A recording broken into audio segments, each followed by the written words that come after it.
an unprecedented scale, so it is worth considering the greater consistency within allies, not only European Union, but also United States, United Kingdom, and other partners such as Japan, South Korea, Australia, and others.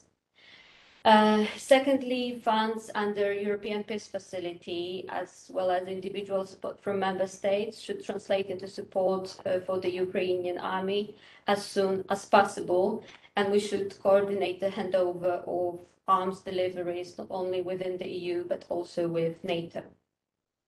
It is also worth coordinating further actions aimed at punishing Vladimir Putin regime, and EU could enter new persons and entities on the sanctions list and include not only Russia but also Belarus,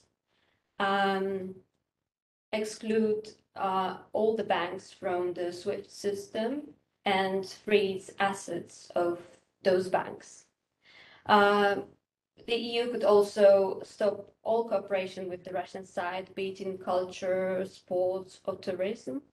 All Russians who do not actively oppose it are also somehow blamed for this war. But on the other side, EU should support those Russians and Belarusians also that actively protest, knowing that it may be considered as a participation in an extremist organization, and it may result in many years of imprisonment. Certainly, there are many activities that I am not able to list here in my short statement, which are important for opposing Russia's aggressive actions. It must be stressed that any resumption of talks with Russia must be conditioned on withdrawal from the war in Ukraine.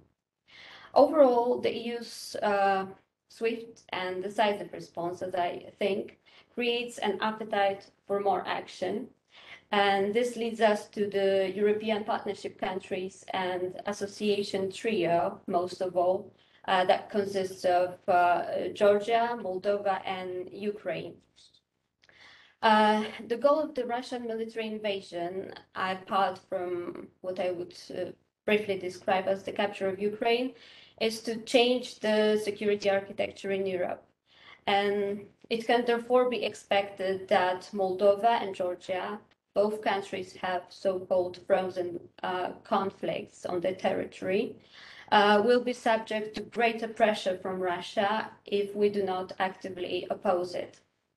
By the example of Belarus, we can see what the tightening of cooperation with Russia is about. I think it is self-explanatory. It's just enough to say that this country is a participant in an invasion of Ukraine. Meanwhile, Moldovans and Georgians, following the example of Ukrainians, applied for accession to the EU, sovereignly defining their direction of their countries.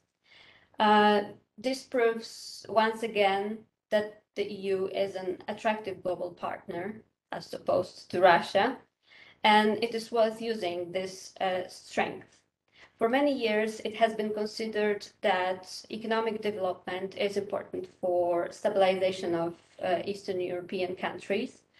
But now it is time to shift our thinking and further promote integration of Ukraine, Moldova, and Georgia with the EU.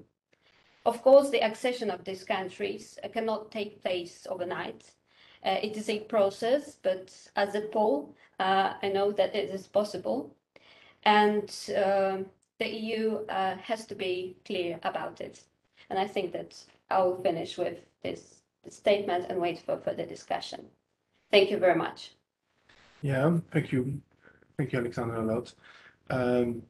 But do you think that what's the particular role for Poland in this major crisis? How do you find its role? Just a small, short, quick question for you. I believe the role of Poland is, first of all, to be very active at the European level to push and to use all the instruments that we have within the European Union, but also within NATO, and to help coordinate efforts of those institutions in order to help Ukraine as best as we can, especially for now. I believe this is arms deliveries. It has to be delivered as soon as possible and coordinated as best as possible to respond to Ukrainian needs.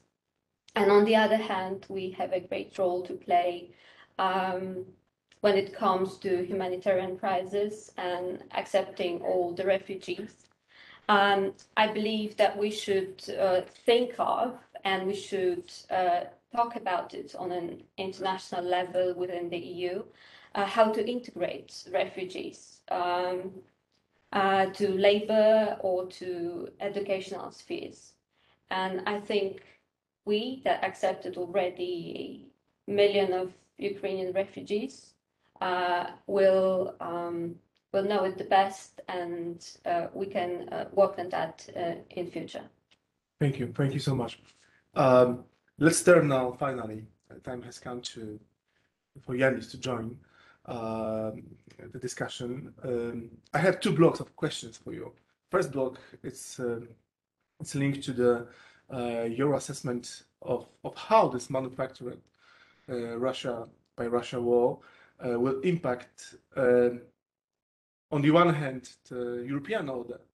We have noticed very important shifts in policies of particular countries like Germany, most of all, but not only, and regarding the more general global order, Euro-Atlantic security, and generally the process of that we have been witnessing, unifying the West against the threat from Russia. This is one part. China also, if you wouldn't mind to mention this actor.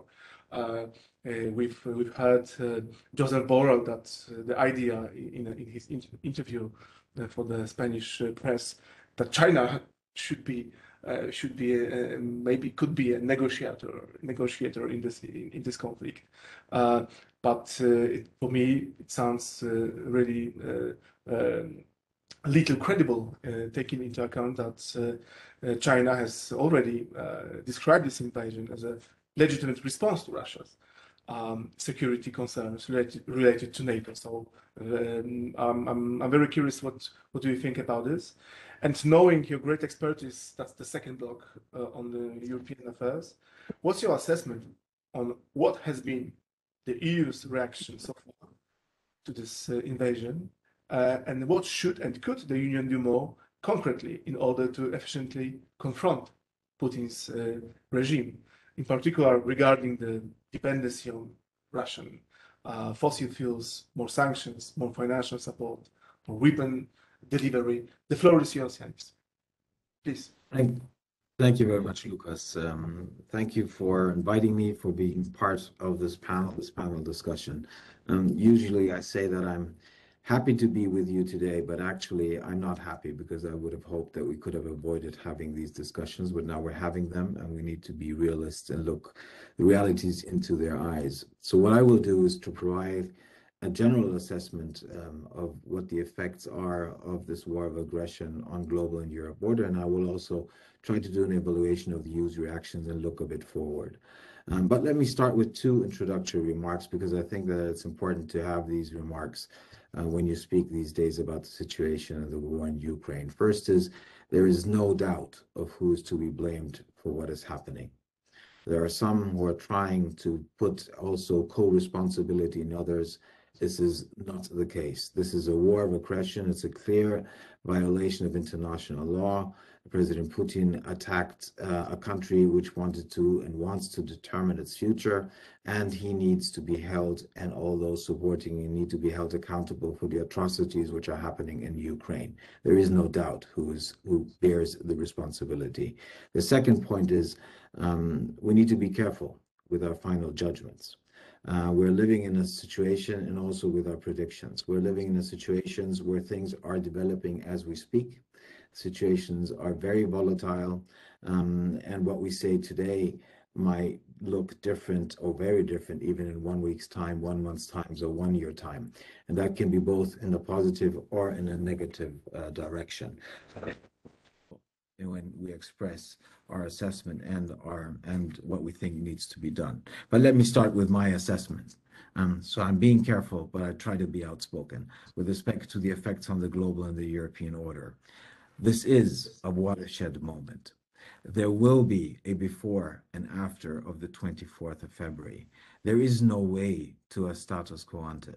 This means a radical change for Europeans, for Europe's and for the global order. Every policy or area is in one way or the other affected, which also means that we need to rethink about how we do with things without having taboos in our mind. It is something which affects our energy policy. It's something which affects our defense and security policies. It's something which affects also how we conduct information policies, how we will deal with enlargement. I'll come back to that in a couple of minutes. So it is a watershed moment. It is a wake-up call for many, also in the European Union, probably less in Central and Eastern Europe, in the northern part of the European Union. There needs to be an understanding that we're living in a different world, especially in countries which up till now have evaluated their relationship with Russia in different ways. I say that as being half a German and half a Greek, so that accounts for both my home countries, but also for Italy, for France, for many in the European Union. We need to reconsider of how we deal with Russia in future. With respect to the global order, if you go back when the Biden administration assumed power in Washington, their idea was that they would concentrate more on the Asia Pacific. Now the attention is on Europe. So we're living in under totally different circumstances when it comes to transatlantic relations. When you were mentioning, Łukasz, China, we are very closely watching how Chinese authorities, the leadership, is positioning itself vis-a-vis Russia. So when we still hear that there is an everlasting friendship between China and Russia, I have my severe doubts that that actor, in this case China, can be a mediator. So what is happening in Russia, how China is in Ukraine, how China is positioning itself with respect to the war in Ukraine has also effects on the relationship, the future effects on the relationship between the EU and China, but also between the US and China. So overall, Putin's war of aggression has, and you mentioned it, Łukasz, and it was mentioned also by others before, has united us in many ways. We see that within NATO, where some years ago, some were saying that NATO is brain dead. Now we have countries reconsidering whether they should apply or considering to apply to become members of NATO. We see that at the global level, 141 countries condemn Putin's acts of aggression in the United Nations General Assembly. Only 4 countries supporting Russia. And we all know who these are, but there are also 35 abstained from voting. So there is a large condemnation. And I think that will have also severe effects on the global order of the future. You also mentioned Germany. The word which was mentioned by the German Chancellor was Zeitenwende. Was a moment where everything changes, and he is right. And the decisions which he took, also in many ways by himself, to increase a massive increase of defense spending, to export weapons into war zones, to abandon Nord Stream 2, these were the right decisions. And it is, as I said earlier, a strong wake-up call also in Germany to assume more responsibility, to be more ready to assume more responsibility for a European Union which needs to become more autonomous. So the change in Germany is very important, is very significant, and I think it will have strong effects. But having said that, we're talking about a change of strategic culture in Germany which needs to take place. And this will take time, and I'm not sure that it always be following a clear path. So we need to remind also my German compatriots, but Germany in general, that what it means to change its strategic culture means that there's a lot of political will and stamina needed to undergo that massive change. Now, with respect to the second and last point, I want to refer to the evaluation of the EU's reactions and prospects of what needs to be done. If you compare the current crisis to previous crises, we see that the EU27 have been much more united, decisive, and faster than they have been in previous crises in their reactions. They also started preparing themselves earlier, but I understand when Olena says they could have done things earlier, implemented things earlier, but at least they were thinking about potentially what to do if the situation spirals out of control. But more needs to be done.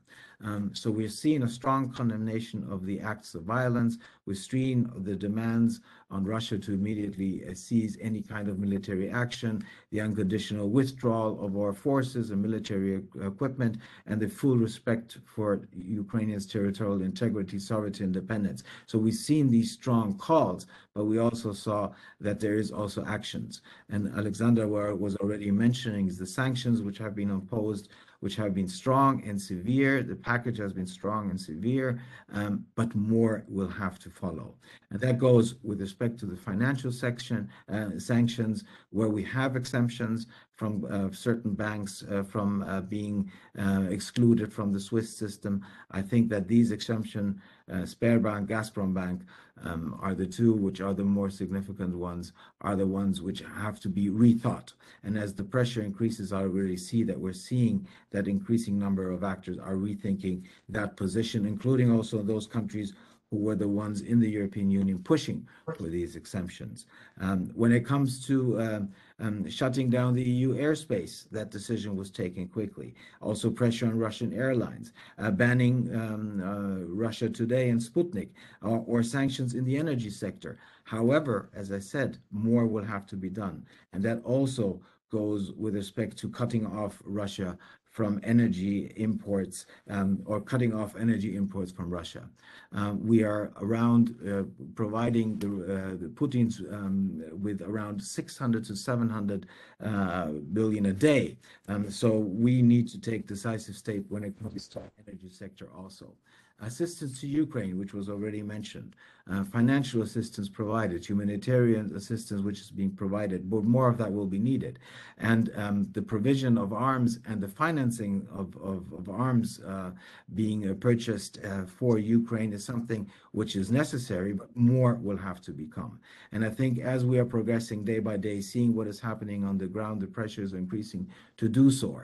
When it comes to, that was also mentioned by Olena, when it comes to no-fly zones, when it comes to providing aircraft, we see a hesitation on the side of the U-27 and also other NATO allies because of the fear of having a direct confrontation with NATO. But we also see that there is more creative thinking about that, and I think that more will have to be done as the pressure are increasing. And the last point, or the final one before the last, refers to refugee support.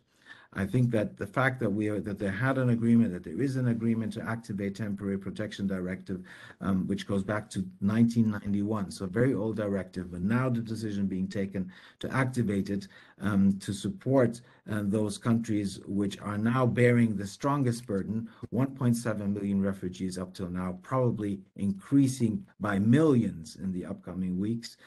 So we're talking about a severe inflow of refugees into the European Union, but in some countries, in this case, especially Poland, we heard the figures, which are under particular needs, and they need particular support from other member states. With respect to enlargement, I think it was the right decision to signal that the door towards the European Union is open, to signal that Ukraine belongs to the European Union. We all know that this is not an easy process. It cannot be done overnight, as already Aleksandra was telling us, but it was the right decision to send that political signal. It is important, but it also means that the EU27 member states, national capitals, will have to rethink enlargement, will have to rethink how they deal with enlargement, because over the past years, we've seen that it has not been high on the agenda. Now the pressure is there to rethink about enlargement, also to think about alternative forms of belonging, below full membership in the meantime, before a country can join the European Union. So you need a massive change, not in Brussels, but you need a massive change in national capitals who up till now have not been ready to be as supportive as they should have been with respect to enlargement. So my overall assessment is that yes, much has been done, but much more needs to be done. And the motto we should follow is that we should expect the worst to avoid the worst. Because what we have seen is that all those who have been called pessimists at the end of the day up till now when it comes to Russia have been the realists. So we need to prepare the worst to avoid the worst, and that is something I think which the EU27 should always have in mind when it tries to deal with this crisis, which is a particular crisis, as I try to explain in my words of introduction. Thank you. Thank you so much, Yanis. I would like to that our discussion, debate was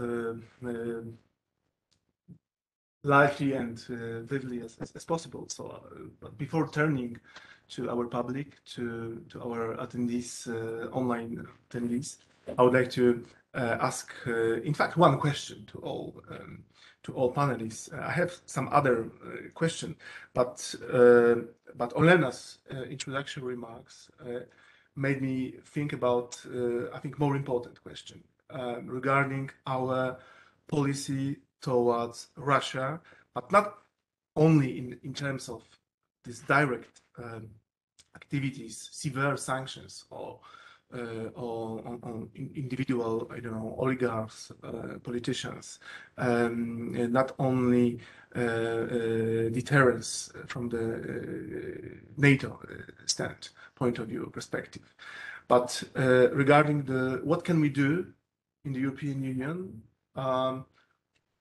to influence Russian society to be more equipped, more prepared to realize the changes in Russia. Because Olena, you in the beginning, you said that you are very doubtful, and this, at least what I can say, you are very doubtful that Russian society, we cannot fool ourselves that Russian society will mobilize itself and reverse power, for instance, the current Kremlin power. And this really struck me because I personally, for 3 years, I've been studying, researching civil society in Russia from 2009 up to 2012. So I could notice that there is a resistance, there is a part of the Russian society that rejects the current circle of power, but of course it's very weak, and that's the question. Do you really think that all the severe, Olena, that's the first question for you. Do you really think that all the sanctions that has been already working, and we are guessing that in several weeks and months, the economic situation, social situation in Russia will be even worse and could be really catastrophic? Do you think that this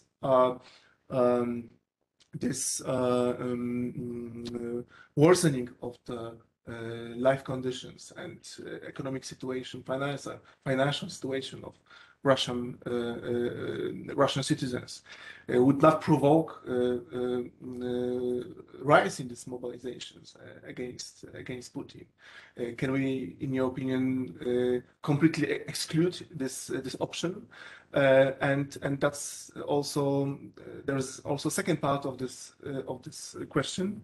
What can we do more to inform Russian society what this government, what's the power has been doing in Ukraine, all these hostilities and probably war crimes? So this is mostly the question for you, but also I would like to ask Aleksandra and Yanis ask the same questions regarding our policy, but more developed, more complicated, more complex policy toward Russia. Now, Olena, the floor is yours. Thank you for the questions. And it's indeed important questions, because we really need to pressure Russia from outside and from inside to stop this military machine working. And I will respond with the following. First of all, stop, disconnect Putin from Russian people.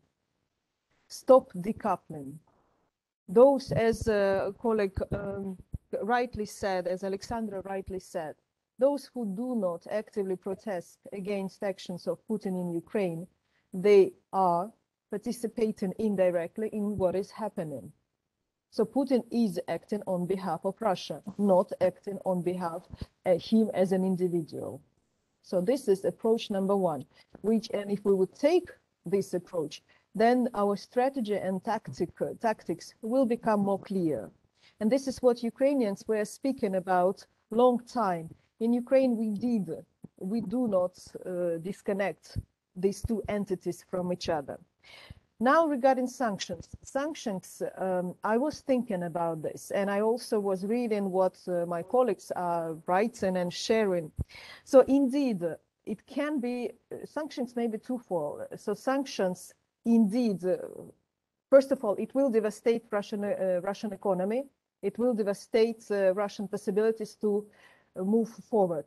And sanctions, therefore, absolutely essential. And I cannot agree more with Yanis, who says that it must be much more have been done, and all restrictions or kind of exemptions must be lifted with an immediate effect as soon as possible. On sanctions, we need to move as fast as possible, because by sanctions, we win time for Ukraine to fight back.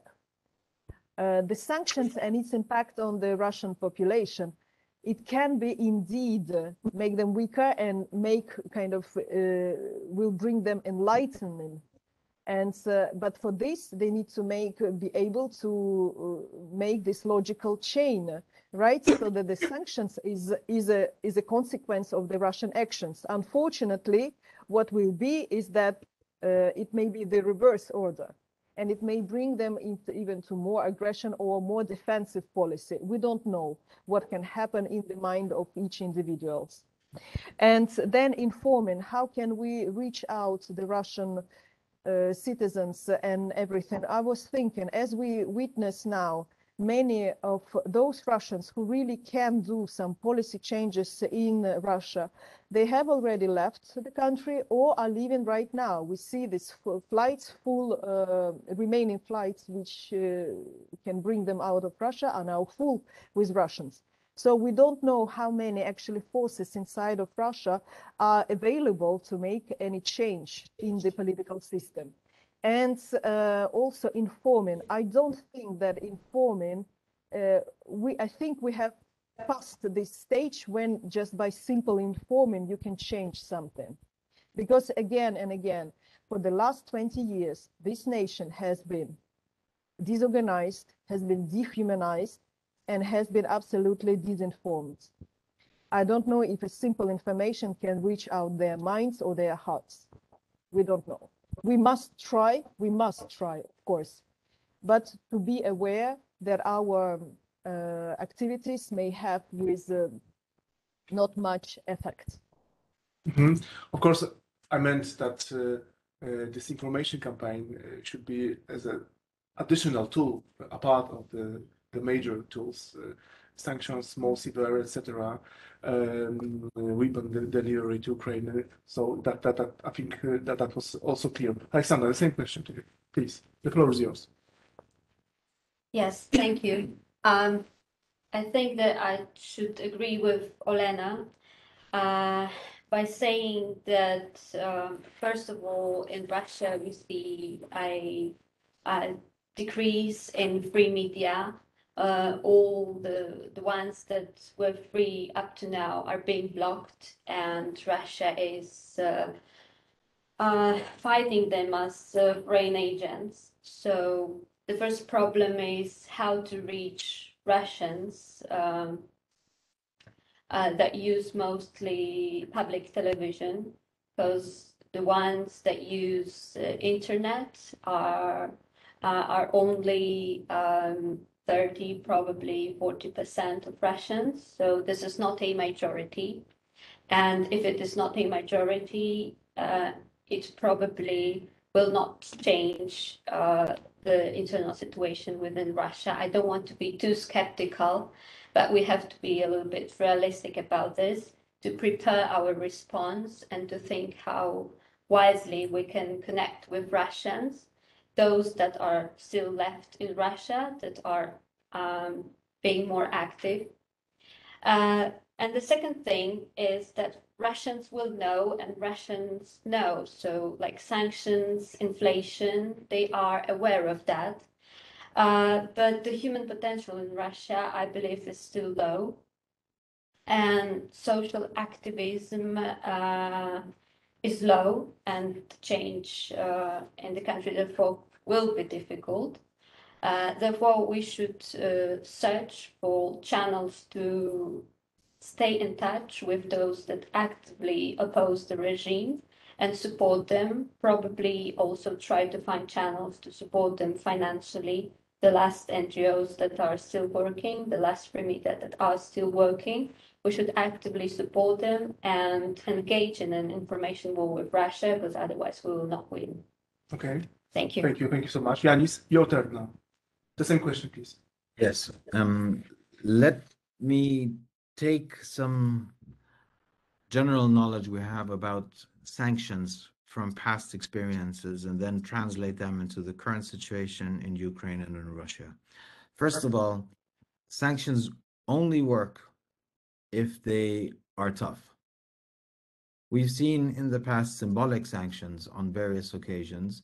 These do not work. What we now have in place is a sanction regime which actually is tough, is strong. And as I said, my assumption is that we will see more and stronger sanctions coming as we speak. It's a matter of time. So the severity of these sanctions are very strong, and they are hitting the Russian economy, they're hitting oligarchs, they're hitting also the society in more general terms. And it's also because if you see companies, not all companies, Western companies, which are disattaching themselves from the Russian markets. There are some companies who haven't done so, and they're being put now under scrutiny.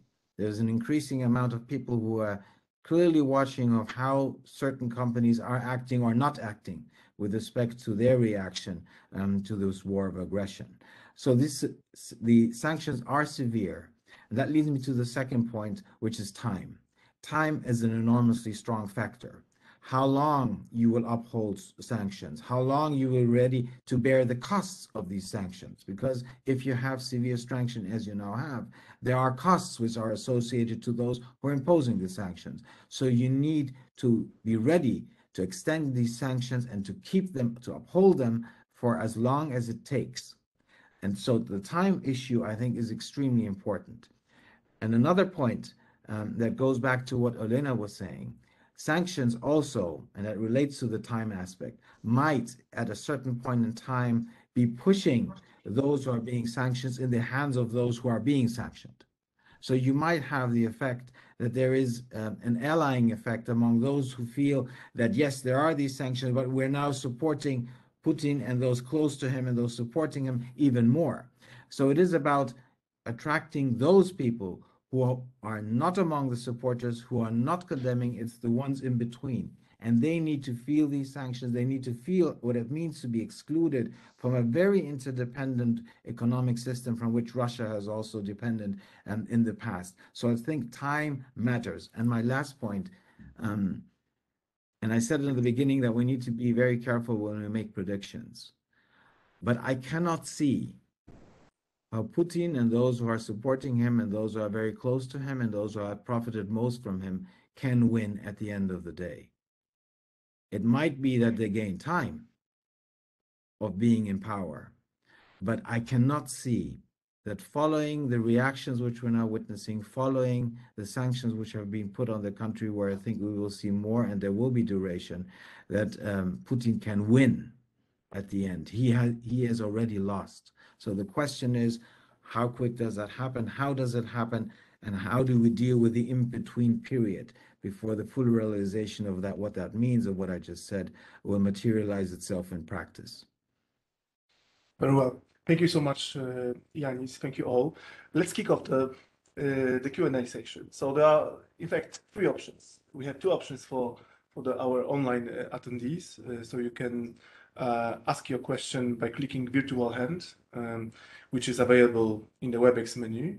You can chat, write your question, and some part of them will be selected. I have already received some questions, and of course here in person, our public, our priority. So if you would like to ask a question, please raise your hand as you just did, and please use the standing microphone over there. Would you mind, please? Thank you so much. Before asking the question, you need to use this microphone. Please present yourself and mention your institution, please. I feel very important with this microphone. Yes, this is Camila Martina Martinez, Center for European Reform. I have a question for all panelists, and this is: how do you think the Russian invasion of Ukraine will change the debate on the rule of law and migration in Europe? Thanks. Yeah, so I suggest that we can collect a few questions. Marcin, you would like to ask a question? Is there anyone more who would like to ask a question? Maybe 3 questions would be good for the start. Okay, go ahead, Marcin. Good morning, Marcin Dębski, Polish Institute of International Affairs. I'd like to ask a question to Yanis. Actually, you mentioned that a lot has been done, but still a lot has to be done to craft the proper approach policy towards Russia, towards European security.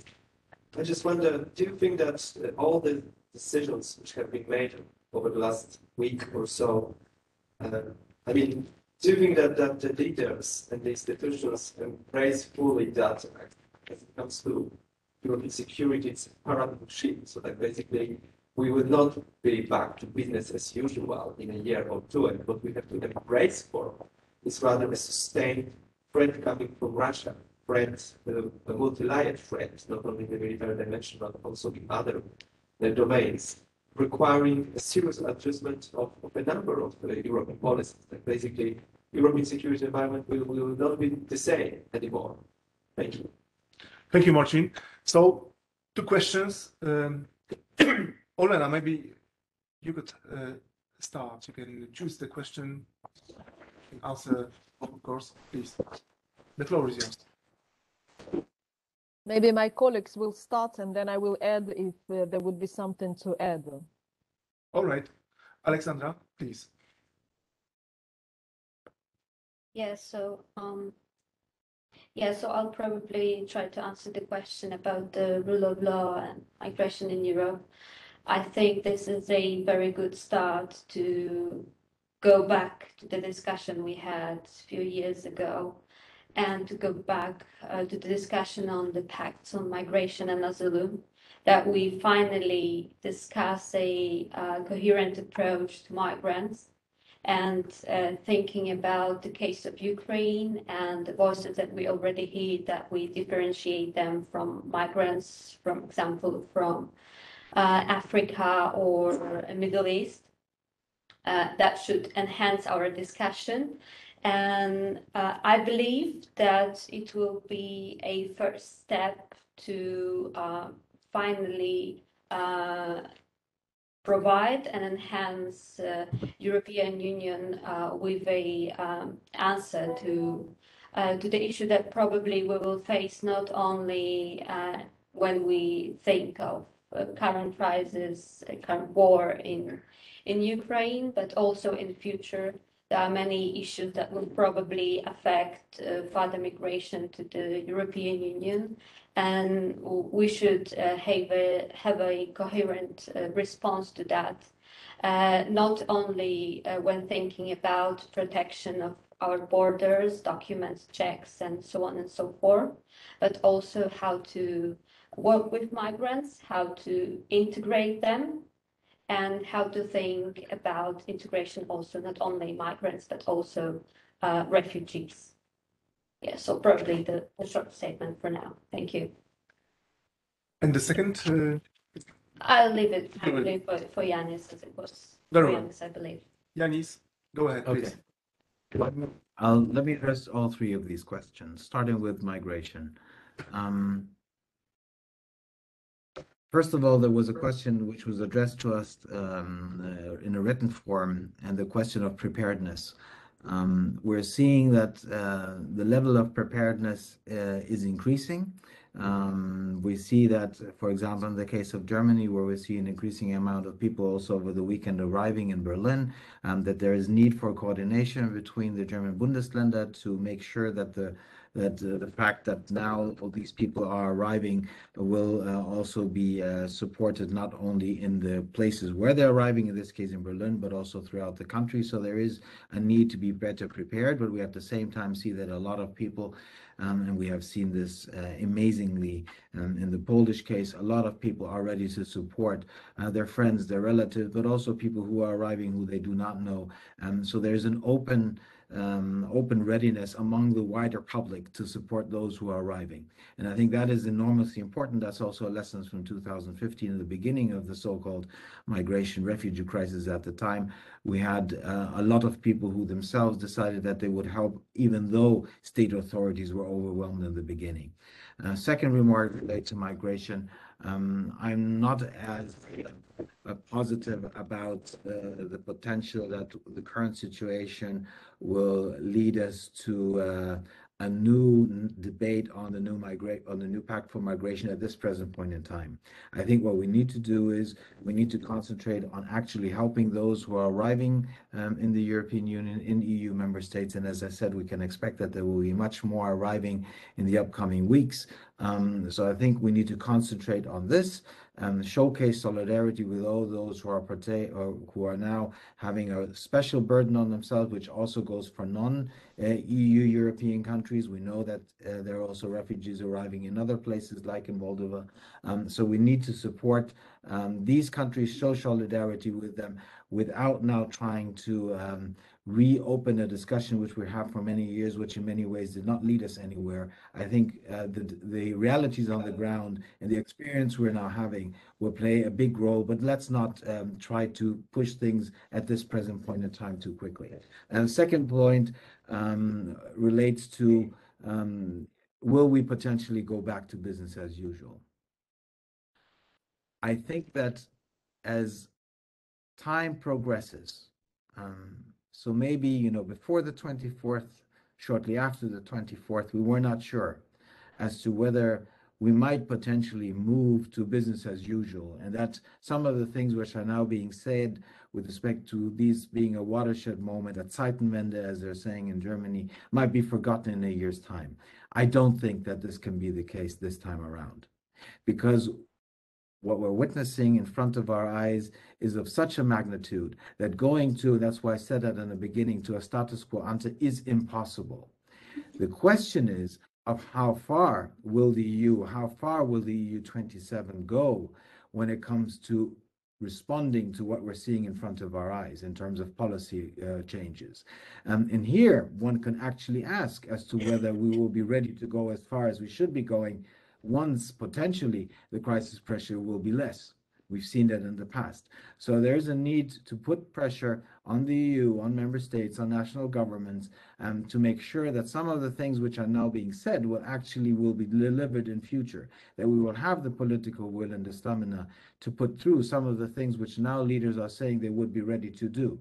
And whether that has to do with enlargement, whether it has to do with energy policy, whether it has to do with respect to security and defense, on all these issues, as I said, there are changes which will have to be done, and we need to remind all ourselves and also political leaders of what is now happening will also actually make a change in future. So it won't come by itself, but I think that the chances are high, and it has a lot to do also with changes happening in Germany. And as I said in the beginning, this is a change of strategic culture which is needed in Germany, which is now starting. Change of culture needs time, and it also needs continuous pressure. And when I mean continuous pressure, not also in terms of crisis, but reminding ourselves of those who were saying for a while that one needs to assume responsibility in Europe and also in Germany were correct.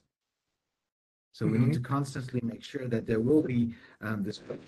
And last but not least, on the question of rule of law, this we all know, and I'm being very sincere, is a very difficult one.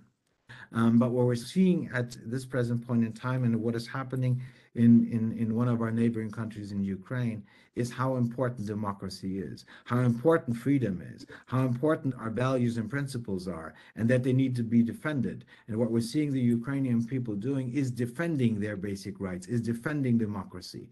So I think this is a strong sign of how precious democracy is, and also how precious our rules and principles are.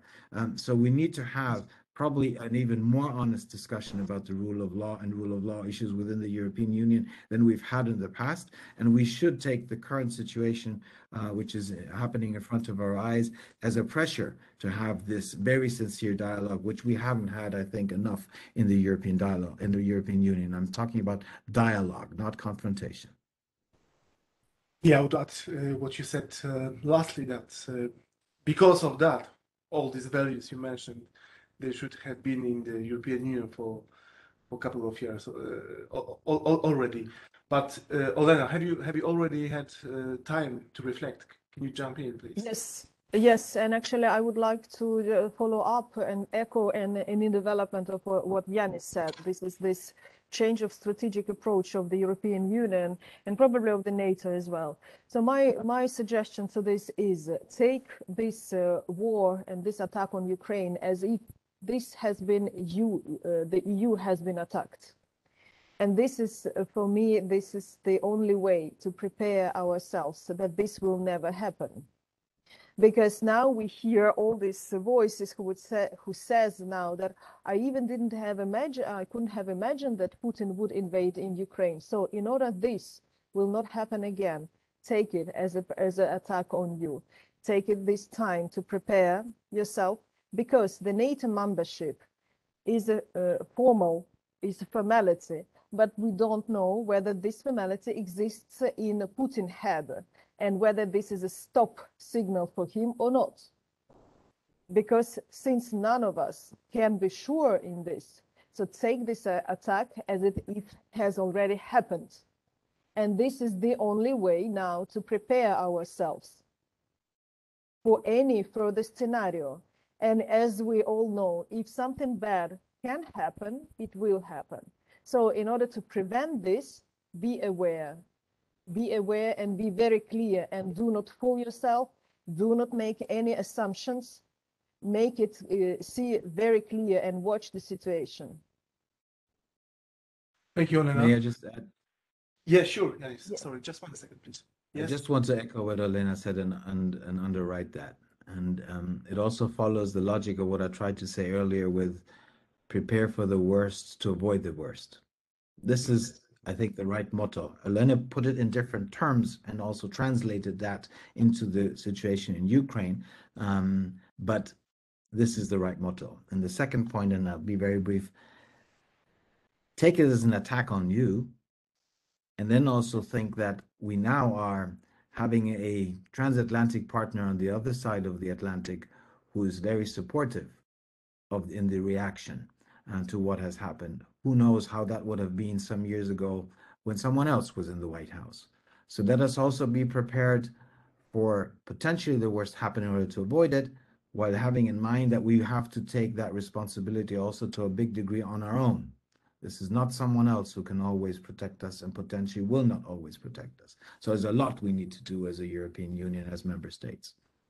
Yeah, regarding, I would echo that regarding the recent developments of the strategic compass, for instance, underlying this real threat from Russia, not like in the previous drafts, for instance. Sorry for keep you waiting. Could you please just use the standing microphone, present yourself, and go ahead with your questions, comments, please. Well, many thanks, Tina, research fellow from the Center for European Policy Studies, STEPS. I think we just talked about sanctions, we talked about migration, asylum, rule of law, and I think we could further explore the EU enlargement issue. So we saw the application for the immediate membership from Ukraine, which was followed then from Georgia and Moldova. So I wanted to hear the the takes from our speakers. What are their expectations? How you would respond, particularly on the immediate request for the immediate membership, which is not foreseen under the treaty, and what could be, the most likely challenges that the EU member states would meet with that. Very interesting question. Thank you for that. Who would like to take this question, please? Aleksandra, please go ahead. Yeah, I can start. I already said a bit about accession and that the EU should be open to it. But my question would be, what does immediate mean? And I believe that our stance should be hard on that, and we should push for Ukraine, for Moldova, for Georgia, and support them as much as we can, so they join the EU. But we shouldn't push it too hard to make it too quick, so the countries feel comfortable when joining the EU, when applying all the acquis communautaire and so on and so forth. So the political decision, I think, is already made, and this is also visible about what you said of the latest draft of strategic compass. We already see Russia as a threat. We already know that we have to support our immediate neighbors and partners, and this is only a matter of time to finalize the procedures, but we should not abandon them, as all the other countries that joined the EU in 2004 and so on already went the procedure, and I think that should be the case also for Moldova, Georgia, and Ukraine. Thank you, Aleksandra. And Olena, that would be really interesting to hear your views, especially regarding this current crisis management in terms of acception of Ukraine now in the EU. All this debate. How do you see this debate, this current one, and how it's perceived in Ukraine? Please, the floor is yours.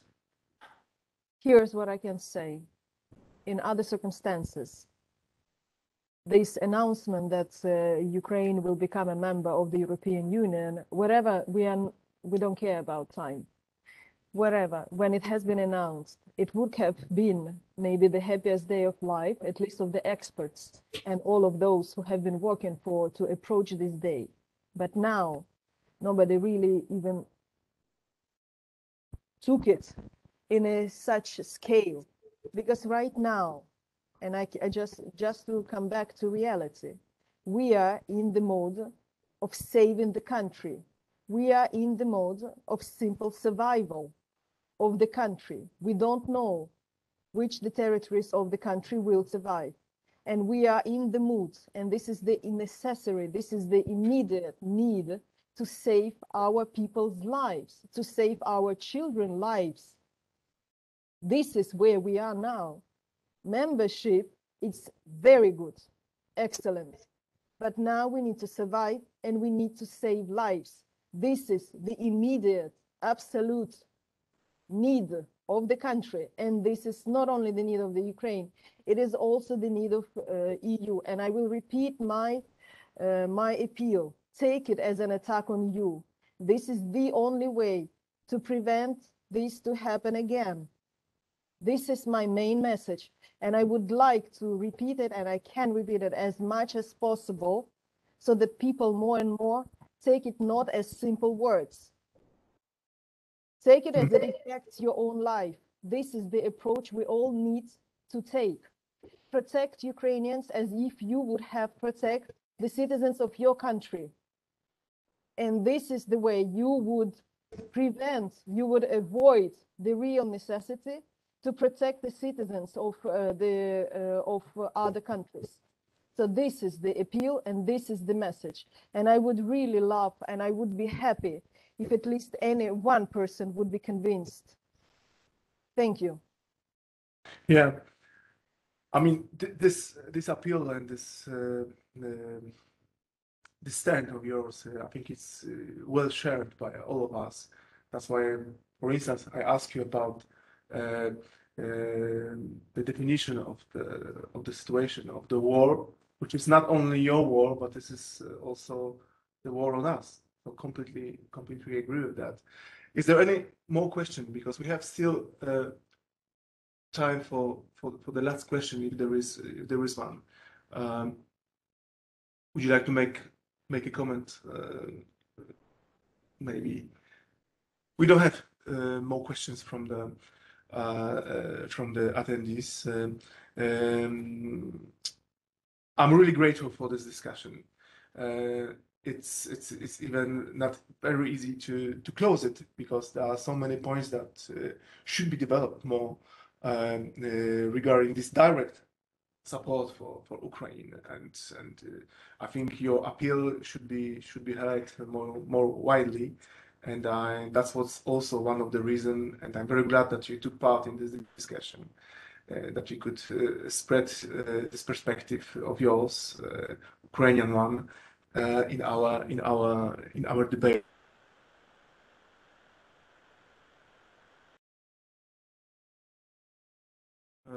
Soon another occasions to cooperate with the Parliament presentation of Poland to the EU.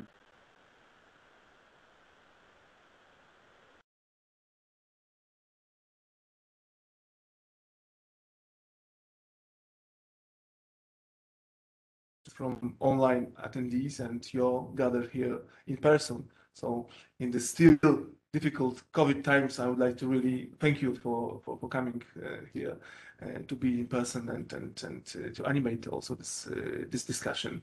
I will close the debate, and please follow us also our activities of PISM Brussels office via Twitter and other means. We've been producing a lot of analysis currently regarding the war, regarding this Russian aggression from very different perspectives and actors. So please stay tuned and have a nice afternoon. Thank you all. Bye bye. Thank you. Thank you. Thank you so much. Thank you.